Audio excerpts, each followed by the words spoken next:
Hello दोस्तों, हिंदी की बिंदी channel में आप सभी का स्वागत है। तो आजकल हम जो है हिंदी साहित्य के महत्वपूर्ण प्रश्न उत्तर जो है कर रहे हैं। तो ये चाहे हम यूपीएससी की तैयारी कर रहे हों, चाहे फिर यूजीसी नेट की, तो हिंदी साहित्य की अगर हम कोई भी परीक्षा की तैयारी कर रहे हैं तो ये सारे प्रश्न जो है वो बहुत ही महत्वपूर्ण हैं। तो आज हम हिंदी साहित्य का मॉडल प्रश्न पत्र 2 करने जा रहे हैं। मॉडल प्रश्न पत्र 1 मैंने आप सभी को करवा दिया है, लिंक आप सभी को डिस्क्रिप्शन बॉक्स में मिल जाएगा, वहाँ जाके आप मॉडल प्रश्न पत्र 1 देख सकते हैं। आज हम हिंदी साहित्य मॉडल प्रश्न पत्र 2 कर रहे हैं, इसके महत्वपूर्ण प्रश्न उत्तर कर रहे हैं। तो आगामी हिंदी साहित्य की परीक्षा के लिए ये सारे प्रश्न बहुत ही महत्वपूर्ण हैं, तो आप सभी इन सारे प्रश्नों को ज़रूर देखिएगा और इसके साथ ही इन प्रश्नों के उत्तर जो है आप कमेंट करके ज़रूर बताइएगा कि आपके कितने उत्तर जो है वो सही हुए हैं, ताकि एक आकलन भी हो जाए कि आपकी परीक्षा की तैयारी कितनी चल रही है या कितनी हुई है। तो इसका भी एक अंदाज़ा आप सभी को लग जाएगा। तो आप सभी अपने मार्क्स भी ज़रूर बताइएगा कि इस मॉडल प्रश्न पत्र से आपके कितने नंबर आए हैं। तो चलिए आज के प्रश्न हम शुरू करते हैं। हमारा सबसे पहला प्रश्न है, कबीरा खड़ा बाजार में किसकी रचना है? भीष्म साहनी, निर्मल वर्मा, प्रेमचंद या फिर जयशंकर प्रसाद? तो जो रचना है कबीरा खड़ा बाजार में, ये भीष्म साहनी जी की रचना है। अगला प्रश्न है, वैदिक हिंसा न भवति किसकी रचना है? प्रताप नारायण मिश्र, भारतेंदु हरिश्चंद्र, बालकृष्ण भट्ट या फिर जयशंकर प्रसाद? तो ये जो है वैदिक हिंसा न भवति, ये भारतेंदु हरिश्चंद्र जी का नाटक है। अगला प्रश्न है, यामा किस युग की रचना है? भारतेंदु युग, द्विवेदी युग, छायावादी युग या फिर हालावाद? तो यामा जो है वो महादेवी वर्मा की कृति है। तो और महादेवी वर्मा जो है वो छायावादी कवित्री है। तो इसका जो सही उत्तर होगा वो होगा छायावादी युग। अगला प्रश्न है, तार सप्तक का प्रकाशन वर्ष क्या है? 1950 ईस्वी, 1951 ईस्वी, 1947 ईस्वी या फिर 1943 ईस्वी? तो हमारा जो सही आंसर है वो है 1943 ईस्वी। तो तार सप्तक की जो शुरू करने वाले थे वो थे अज्ञेय जी, जिन्होंने तार सप्तक की शुरुआत की थी। तो सबसे पहला जो तार सप्तक का जो प्रकाशन वर्ष है, इसकी शुरुआत 1943 ईस्वी में हुई थी। अगला प्रश्न है, छायावादी कवि हैं जयशंकर प्रसाद, रामधारी सिंह दिनकर, जगन्नाथ दास रत्नाकर या फिर मैथिली शरण गुप्त? तो छायावादी कवि जो है वो है इनमें से जयशंकर प्रसाद जी। अगला प्रश्न है, हिंदी साहित्य के किस काल को स्वर्ण युग कहा जाता है? रीतिकाल, भक्तिकाल, आदिकाल या फिर आधुनिक काल? तो इसका जो सही उत्तर है वो है भक्ति काल को। तो स्वर्ण युग जो है हम भक्ति काल को कहते हैं।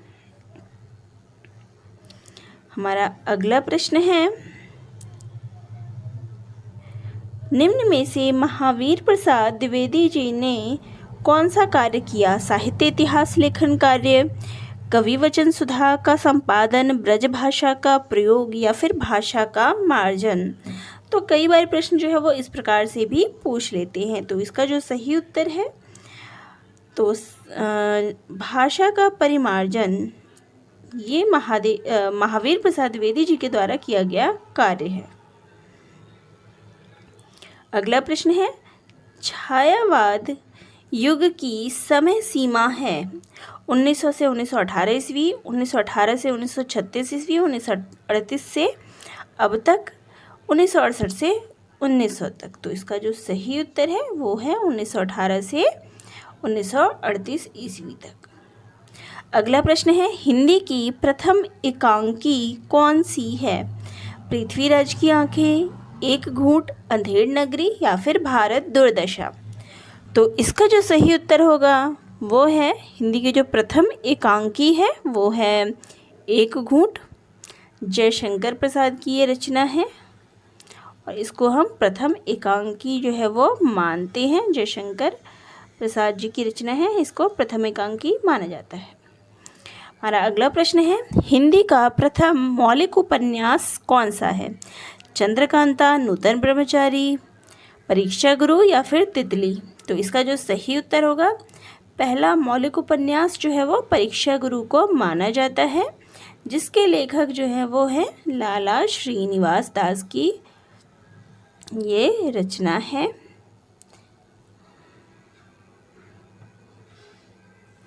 तो ये जो है पहला मौलिक उपन्यास है। कई बारी परीक्षा में ये प्रश्न जो है वो आ चुका है, तो परीक्षा के लिए बहुत ही महत्वपूर्ण प्रश्न है। अगला है, हजारी प्रसाद द्विवेदी जी की रचना है सेवा सदन, बाणभट्ट की आत्मकथा, परीक्षा गुरु या फिर कंकाल? तो हजारी प्रसाद द्विवेदी की जो रचना है वो है बाणभट्ट की आत्मकथा। सेवा सदन जो है वो प्रेमचंद की रचना है। परीक्षा गुरु लाला श्रीनिवास दास की रचना है और कंकाल जो है वो जयशंकर प्रसाद जी की रचना है। तो सही उत्तर बाणभट्ट की आत्मकथा। अगला प्रश्न है, हिंदी प्रदीप पत्रिका के संपादक कौन थे? बालकृष्ण भट्ट, भारतेंदु, प्रताप नारायण मिश्र या फिर प्रेमचंद? तो ये जो है प्रश्न कई बार इस प्रकार से भी पूछा जाता है। तो हमारा जो प्रश्न है पत्र पत्रिकाओं के ऊपर, वो कुछ इसी प्रकार से आता है। तो इसका सही उत्तर है बालकृष्ण भट्ट। हिंदी एकांकी का जनक माना जाता है जयशंकर प्रसाद, रामकुमार वर्मा, सेठ गोविंद दास या फिर भारतेंदु? तो इसका जो सही उत्तर है वो है रामकुमार वर्मा को। इनको हिंदी एकांकी का जनक के रूप में माना जाता है।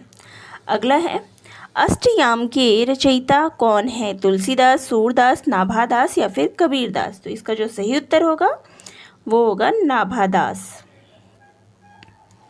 वोल्गा से गंगा किस विधा की रचना है? कहानी, आत्मकथा, जीवनी या फिर नाटक? तो इसका जो सही उत्तर है, वोल्गा से गंगा की जो विधा है वो है कहानी और ये जो है वो राहुल सांकृत्यायन की रचना है, उनकी लिखी गई कहानी है। तो यहाँ मैंने संपूर्ण सिलेबस से प्रश्न उत्तर लिया है, एक एक टॉपिक से नहीं। तो संपूर्ण सिलेबस से जो है प्रश्न उत्तर कराए जा रहे हैं और आपको हर टॉपिक से प्रश्न उत्तर कराए जाएंगे। ये नहीं कि अभी मैं कॉमन क्वेश्चंस ले रही हूँ तो आप बोलो कि इस टॉपिक से नहीं करवाए हैं। आपको सारे प्रश्न उत्तर कराए जाएंगे, हर टॉपिक से भी कराए जाएंगे। तो परीक्षा से पहले आपकी संपूर्ण तैयारी जो है वो करा दी जाएगी। तो हमारा अगला प्रश्न है, दिनकर जी को किस रचना के लिए ज्ञानपीठ पुरस्कार मिला है? उर्वशी, कुरुक्षेत्र, रश्मिरथी या फिर परशुराम की प्रतीक्षा? तो इसका जो सही उत्तर है वो है उर्वशी। तो अगर आप मेरा PDF जो है प्रश्नोत्तरों की PDF अगर परचेज़ करना चाहते हैं तो आप परचेज़ भी कर सकते हैं, इसको आप ख़रीद भी सकते हैं। तो आप चाहे तो मुझे कमेंट कर दीजिए या फिर मेरे इंस्टाग्राम जो अकाउंट है वहाँ पे आप मुझे मैसेज करके बात कर सकते हैं या फिर टेलीग्राम अकाउंट पे भी मुझे PDF के लिए इसे कह सकते हैं। आप मुझसे बाकी प्रश्न उत्तर की, बाकी मॉडल प्रश्न पत्र अगर आप चाहते हैं कि इस मॉडल प्रश्न पत्र के साथ आप कुछ और भी प्रश्न पत्र जो है, जैसे कि 10 मॉडल पेपर का जो प्रश्न पत्र का जो सीरीज़ है वो आप मुझसे ख़रीदना चाहते हैं या कुछ और भी ख़रीदना चाहते हैं, 10 प्रश्नोत्तर या 15 प्रश्नोत्तरों की सीरीज़ आप मुझसे ख़रीदना चाहते हैं या 5 ही मॉडल प्रश्न पत्र, तो आप इसके लिए मुझसे टेलीग्राम पे या इंस्टाग्राम अकाउंट पे आप मुझे पर्सनली मैसेज वहाँ पे भेज सकते हैं और मुझसे परचेज कर सकते हैं ये। तो अब अगला प्रश्न हम लेते हैं, शिवा बावनी के रचयिता कौन है? बिहारी, चिंतामणि, मतीराम या फिर भूषण? तो जो शिवा बावनी है उसके रचयिता हैं भूषण। अगला है साहित्य लहरी के रचयिता हैं सूरदास, कबीरदास, जगनिक या फिर तुलसीदास। तो साहित्य लहरी जो है वो सूरदास की रचना है। हमारा अगला प्रश्न है अष्टछाप के कवियों का संबंध भक्ति की किस शाखा से था? राम भक्ति से, ज्ञानाश्रय शाखा से, प्रेमाश्रय शाखा से या फिर कृष्णाश्रय शाखा से? तो इसका जो सही उत्तर है, अष्टछाप के जो कवि थे वह कृष्णाश्रयी थे, कृष्ण को मानने वाले थे। तो इसका दूसरा तरीका ये भी है, अगर आप जनरली इसको याद ना रख पाओ तो मैं एक तरीका ये भी बता देती हूँ कि अष्टछाप के कवियों में हमें सूरदास का नाम मिलता है, और अष्टछाप के कवियों में सूरदास जी थे, और सूरदास जो थे वो कृष्ण भक्त थे। तो आप इससे भी इस प्रश्न का उत्तर जो है वो देख सकती हैं। अगर इजी तरीके से इसको याद करने का हो तो आपको मैंने बता दिया कि जैसे अष्टछाप के कवियों में सूरदास जी सम्मिलित थे, और सूरदास जी जो थे वो कृष्ण भक्त थे। तो जो अष्टछाप के कवियों की जो भक्ति भावना थी वो कृष्णाश्रयी थी। अगला प्रश्न है अष्टछाप की स्थापना कब हुई थी? 1562 ईस्वी में, 1565 ईस्वी में, 1560 ईस्वी में या फिर 1575 ईस्वी में? तो इसका जो सही उत्तर है वो है 1565 ईस्वी में। हमारा अगला प्रश्न है आदिकाल का ग्रंथ नहीं है कीर्तिलता, आलाखंड, बीसलदेव या फिर पद्मावत? तो आदिकाल का ग्रंथ कौन सा नहीं है? तो यहाँ जो सही उत्तर है वो है पद्मावत। पद्मावत जो है वो भक्ति काल का ग्रंथ है, भक्तिकालीन है, जायसीकृत है। भक्ति काल में सूफी काव्य धारा के अंतर्गत आता है।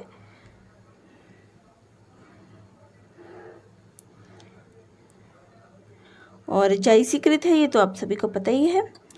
तो अगला प्रश्न है जायसी किस काल के कवि हैं? भक्तिकाल, रीतिकाल, आदिकाल या फिर आधुनिक काल? तो देखिए उसी प्रश्न से एक और प्रश्न तैयार हो गया कि जायसी जो है वो किस काल के कवि थे। इसका सही उत्तर है भक्तिकाल के। अगला प्रश्न है श्रृंगार और वात्सल्य रस के कवि हैं केशव, कबीर, सूरदास या फिर बिहारी? तो श्रृंगार और वात्सल्य की बात जो है वो हमें सूरदास के अंतर्गत जो है वो देखने को मिलती है, जिसमें श्रृंगारिक वर्णन भी मिलता है उनकी रचना में और वात्सल्य का वर्णन भी मिलता है। अगला प्रश्न है चांद का मुंह टेढ़ा है किस विधा की रचना है? काव्य है, उपन्यास है, निबंध है या फिर कहानी है? तो इसका जो सही उत्तर है वो है ये जो है वो एक काव्य है। अगला प्रश्न है कबीर वाणी के डायरेक्टर है किसका कथन है? हजारी प्रसाद द्विवेदी, महावीर प्रसाद द्विवेदी, आचार्य रामचंद्र शुक्ल या फिर रामकुमार वर्मा? तो इसका सही उत्तर होगा हजारी प्रसाद द्विवेदी जी। अगला प्रश्न है आलम घनानंद किस काव्यधारा के कवि हैं? भक्तिकाल, रीतिकाल, छायावाद या फिर नई कविता? तो इसका सही उत्तर है ये दोनों जो है वो रीतिकाल के कवि हैं। अगला है रीतिकाल की समय सीमा क्या है? 1643 से 1843 ईस्वी, 1650 से 1850 ईस्वी, 1640 से 1850 ईस्वी, 1700 से 1750 ईस्वी? तो इसका जो सही उत्तर है वो है 1643 से 1843 ईस्वी। हमारा अगला प्रश्न है बिहारी सतसई में कितने दोहे हैं? 700, 713, 710, 715? तो इसका जो सही उत्तर है वो है बिहारी सतसई में 713 दोहे देखने को मिलते हैं। अगला प्रश्न है आचार्य किशोरीदास वाजपेयी के अनुसार हिंदी में कितने कारक हैं? 7, 5, 6, 8? तो इसका जो सही उत्तर है वो है 6। अगला प्रश्न है एलियट का मूर्त विधान भारतीय काव्यशास्त्र के किस तत्व से तुलनीय है? रीति, प्रतिभा, साधारणीकरण या फिर विभावना, व्यापार? तो इसका जो सही उत्तर होगा वो होगा साधारणीकरण। अगला प्रश्न है गणेश शंकर विद्यार्थी द्वारा रचित गांधी की जीवनी है? बापू, कर्मवीर गांधी, अकाल पुरुष गांधी या फिर श्री गांधी? तो इसका जो सही उत्तर है वो है अकाल पुरुष गांधी। ये गणेश शंकर विद्यार्थी द्वारा रचित है। अगला है विशिष्ट पद रचना रीति किसका कथन है? वामन, कुंतक, आनंदवर्धन या फिर लोलट? तो इसका जो सही उत्तर है वो है वामन। अगला प्रश्न है विरेचन सिद्धांत के प्रवर्तक हैं लॉन्जाइनस, अरस्तु, कोलरिज, इलियट? तो जो विरेचन का सिद्धांत है वो अरस्तु के द्वारा दिया गया है। अगला है काव्य अलंकार सूत्र किसकी रचना है? भामह, जयदेव, दंडी या फिर वामन? तो इसका जो सही उत्तर है वो है ये वामन के द्वारा दिया गया है। काव्य अलंकार सूत्र जो है वो वामन के द्वारा दिया गया है, वामन की रचना है। अगला प्रश्न है उत्तर आधुनिकतावाद शब्द का प्रयोग कला के संदर्भ में किसने किया है? John Barth, Peter Berger, Lyotard, Fredric Jameson? तो इसका जो सही उत्तर है वो है जॉन वार्थ ने उत्तर आधुनिकता का प्रयोग जो है वो कला के संदर्भ में किया है। अगला है जिस प्रकार आत्मा की मुक्त अवस्था ज्ञान दशा कहलाती है उसी प्रकार हृदय की मुक्त अवस्था रस दशा कहलाती है। ये किसका कथन है? नंद दुलारे वाजपेयी, आचार्य रामचंद्र शुक्ल, हजारी प्रसाद द्विवेदी या फिर राम स्वरूप चतुर्वेदी? तो इसका जो सही उत्तर है वो है आचार्य रामचंद्र शुक्ल। ये रामचंद्र शुक्ल जी का कथन है। हमारा अगला प्रश्न है किस रचना में कड़वक शैली का प्रयोग नहीं हुआ है?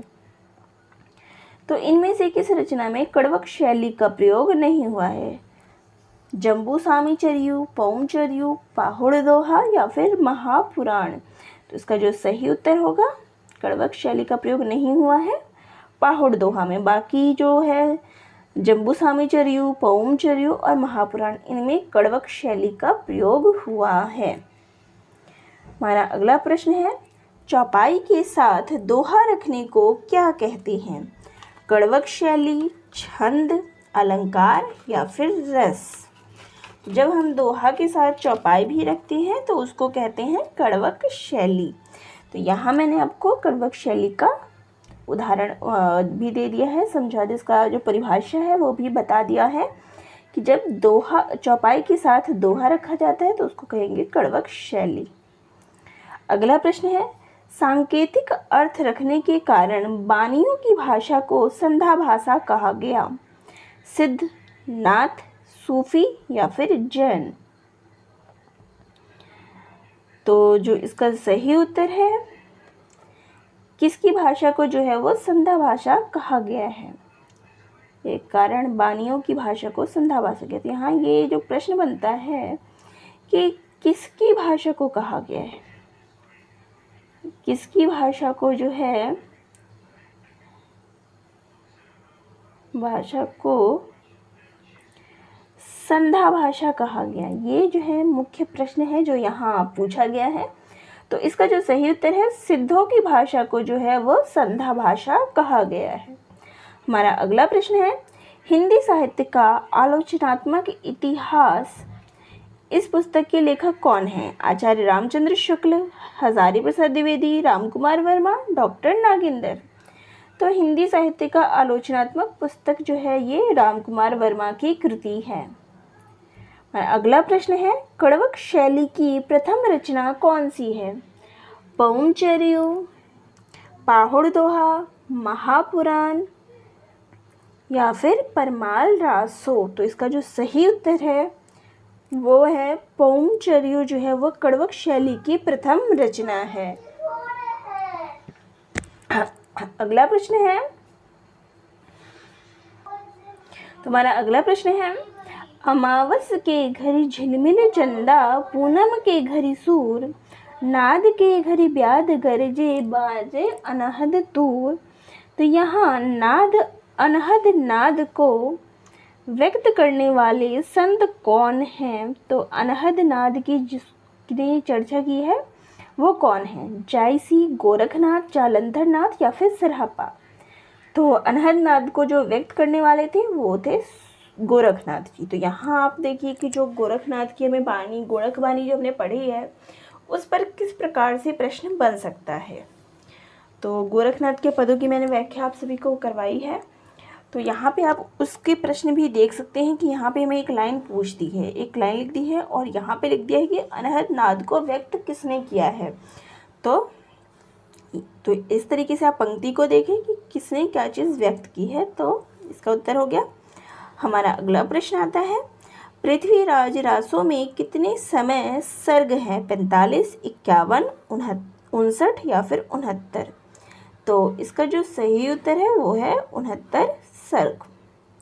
अगला है, साहित्य को जनता की चित्तवृत्ति का संचित प्रतिबिंब किसने माना है? महावीर प्रसाद द्विवेदी, हजारी प्रसाद द्विवेदी, नंद दुलारी वाजपेयी या फिर आचार्य रामचंद्र शुक्ल? तो इसका सही उत्तर है आचार्य रामचंद्र शुक्ल ने जनता की चित्तवृत्ति का संचित प्रतिबिंब साहित्य को माना है। अगला प्रश्न है, बीती विभावरी जागरी अंबर पनघट में डुबो रही उषा तारा घट उषा नागरी, इसमें कौन सा अलंकार है? उपमा, उत्प्रेक्षा, रूपक या फिर दृष्टांत? तो इसका जो सही उत्तर है वो है इसमें रूपक अलंकार है। अगला प्रश्न है, भविष्यत कथा क्या कहा के रचनाकार हैं?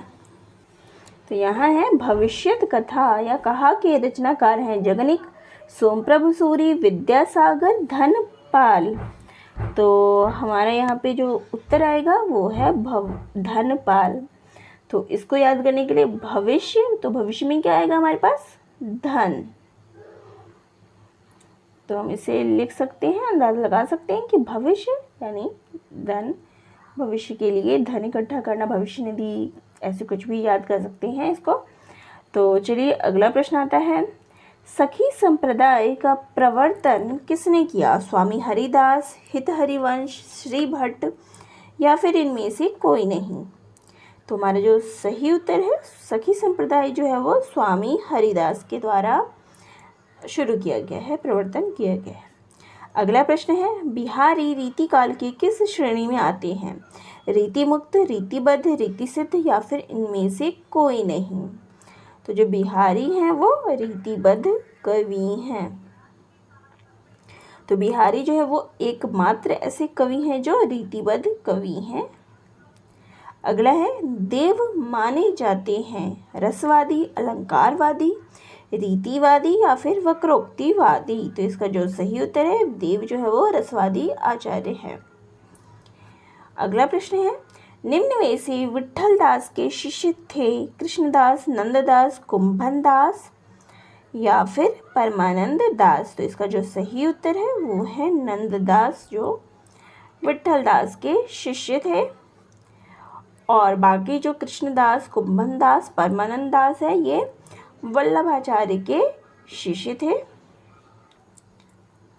तो इनके द्वारा जो शुरू किया गया, विट्ठल दास जी के द्वारा जो शुरू किया गया था अष्टछाप, उसमें ये सारे थे।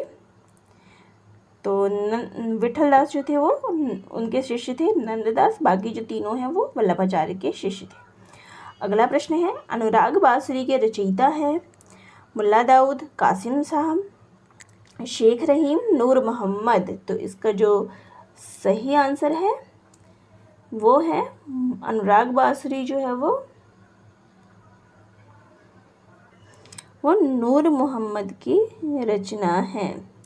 हमारा अगला प्रश्न है, संत काव्य की प्रवृत्ति नहीं है, गुरु की महत्ता, बाह्य आडंबर का खंडन, रहस्यवादी भावना या फिर वर्ण व्यवस्था का समर्थन? तो इसका जो सही उत्तर है वो है वर्ण व्यवस्था का समर्थन। यानी कि जो संत काव्य में हमें गुरु की महत्ता देखने को मिलती है, बाह्य आडंबर का खंडन मिलता है और रहस्यवादी भावना देखने को मिलती है, लेकिन वर्ण व्यवस्था का समर्थन वो नहीं करते थे। अगला है, गिरजे का घंटा किसकी पहली कविता है? जयशंकर प्रसाद, सुमित्रा नंदन पंत, सूर्यकांत त्रिपाठी निराला या फिर रामकुमार वर्मा? तो इसका जो सही उत्तर है वो है सुमित्रा नंदन पंत की ये पहली कविता है। अगला प्रश्न है, मैथिली शरण गुप्त कृत यशोधरा की विधा है, तो यशोधरा की विधा क्या है? गद्य काव्य है, पद्य काव्य है, चंपू है या फिर इनमें से कोई नहीं? तो इसका जो सही उत्तर है वो है ये एक चंपू काव्य है। अगला प्रश्न है, छायावाद तत्वतः प्रकृति के बीच जीवन का उद्गार्थ है, ये किसका कथन है? महादेवी वर्मा, नंद दुलारी वाजपेयी, जयशंकर प्रसाद, रामविलास शर्मा? तो इसका सही उत्तर है ये कथन जो है वो महादेवी वर्मा का है। अगला प्रश्न है, मुक्तिबोध की कृति चांद का मुंह टेढ़ा है की भूमिका एक विलक्षण प्रतिभा शीर्षक से किसने लिखी है? अज्ञेय, शमशेर बहादुर सिंह, नामवर सिंह या फिर रामविलास शर्मा? तो इसका सही उत्तर है, इसकी जो भूमिका थी वो शमशेर बहादुर सिंह ने लिखी है। अगला है, निम्न में से एक द्विवेदी युग काव्य की प्रवृत्ति नहीं है? कल्पना का अतिरेक, राष्ट्रीयता, इतिवृत्तात्मकता, नीति और आदर्श का चित्रण? तो इसमें से जो कल्पना का अतिरेक है वो द्विवेदी युगीन काव्य की प्रवृत्ति नहीं है। अगला प्रश्न है, हिंदी में प्रयोगवाद का प्रारंभ किस रचना से माना जाता है? चौथा सप्तक, दूसरा सप्तक, तीसरा सप्तक या फिर तार सप्तक? तो इसका सही उत्तर है प्रयोगवाद का प्रारंभ तार सप्तक से माना जाता है। अगला प्रश्न है, निम्न में से एक महाकाव्य नहीं है? जयद्रथ वध, प्रिय प्रवास, साकेत या फिर रामचरित मानस? तो इसमें से जो जयद्रथ वध है वो महाकाव्य नहीं है, ये एक खंड काव्य है, ये एक खंड काव्य है। बाकी जो सारे हैं वो महाकाव्य है, जयद्रथ वध एक खंड काव्य है। अगला है, दिनकर के किस काव्य में युद्ध और शांति की समस्या का चित्रण हुआ है? उर्वशी, रश्मिरथी, कुरुक्षेत्र या फिर सामधेनी? तो इसका सही उत्तर है कुरुक्षेत्र, इसमें युद्ध और शांति दोनों का चित्रण हुआ है। अगला है, लोकायतन पंत की प्रबंध कृति है जो किन दो खंडों में विभाजित है? बाह्य परिवेश और अंतश्चैतन्य, जीवन और प्रकृति, व्यक्ति और समाज या इनमें से कोई नहीं? तो इसका जो सही उत्तर है वो है बाह्य परिवेश और अंतश्चैतन्य। अगला है, ठेठ हिंदी का ठाठ किस विधा की रचना है? काव्य, आलोचना, नाटक या फिर उपन्यास? तो इसका सही उत्तर है ये जो है वो उपन्यास है हरिऔध जी का। हरिऔध जी ने दो उपन्यास लिखे हैं, एक ठेठ हिंदी का ठाठ और एक अधखिला फूल, ये दो उनके द्वारा लिखे गए उपन्यास हैं। तो अगला प्रश्न है, गोदान उपन्यास की कथा का आधार क्या है? प्रेम वर्णन है, कृषक जीवन है, दहेज प्रथा है या फिर अंग्रेजी शासन है? तो इसका सही उत्तर है ये कृषक जीवन पर आधारित है। अगला प्रश्न है, अमृतलाल नागर का प्रथम उपन्यास कौन सा है? एकदा नैमिषारण्य, मानस का हंस, अमृत और विष, बूंद और समुद्र? तो इसका सही उत्तर है बूंद और समुद्र, प्रथम उपन्यास बूंद और समुद्र है। अगला है, शुक्ल जी के अनुसार हिंदी के प्रथम उपन्यासकार कौन है? श्रद्धाराम फुल्लोरी, लाला श्रीनिवास दास, किशोरी लाल गोस्वामी या फिर प्रेमचंद? तो इसका सही उत्तर है लाला श्रीनिवास दास, इनके द्वारा कृत परीक्षा गुरु को प्रथम उपन्यास माना गया है, मौलिक उपन्यास, तो इनको प्रथम उपन्यासकार माना गया है। अगला प्रश्न है, मनोहर श्याम जोशी की रचना नहीं है? हरिया हरिकुलस की हैरानी, कसप, सोना माटी, कौन हूँ मैं? तो इसका सही उत्तर है सोना माटी जो है वो मनोहर श्याम जोशी की रचना नहीं है, ये विवेकी राय की रचना है।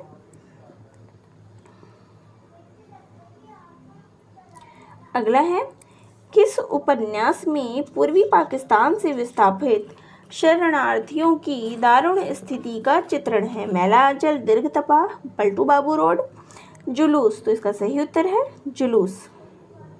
अगला प्रश्न है, प्रेमचंद शताब्दियों से पद दलित, अपमानित, उपेक्षित कृषकों की आवाज़ें थी। प्रेमचंद के संबंध में यह कथन किसका है? आचार्य रामचंद्र शुक्ल, रामविलास शर्मा, हजारी प्रसाद द्विवेदी या फिर डॉक्टर नागेंद्र। तो इसका सही उत्तर है हजारी प्रसाद द्विवेदी। अगला प्रश्न है, पैरों में पंख बांधकर यात्रा वृत्तांत के लेखक कौन हैं? रामवृक्ष बेनीपुरी, रांगे राघव, राहुल सांकृत्यायन या फिर भगवत चरण उपाध्याय। तो इसका सही उत्तर है रामवृक्ष बेनीपुरी।